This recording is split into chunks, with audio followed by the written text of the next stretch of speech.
Всем салам алейкум, меня зовут Мухаммад Хайбати, по прозвищу Перс. Хочу обращаться к таджикскому народу и государству по поводу Чоршанбе. Мы всегда делаем ошибку и делаем. У всех есть грех. Да, Чоршанбе делал нехорошие вещи, но он стал хорошим, поднял флаг.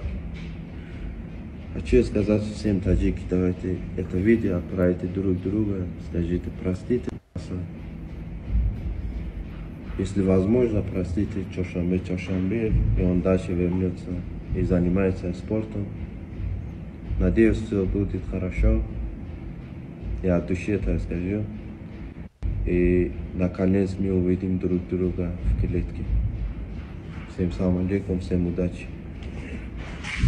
سلام، من میخواستم یکم با مردم تاجیکستان به فارسی صحبت کنم در مورد چهارشنبه خیلی اشتباهاتی کرد ولی بعداً گفت من معذرت میخوام. بعداً خوب شد، همه چیز خوب شد.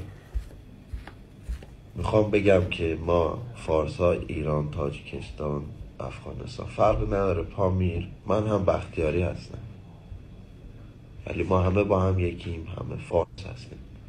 مردم بیاین از دولت تاجیکستان درخواست بکنیم که چهارشنبه رو ببخشه و آزاد کنه.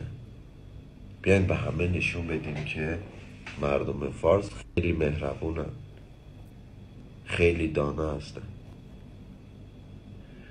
ما اگر با هم دوست نباشیم کسی با ما دوست نیست. پس بیاین این رو بگیم.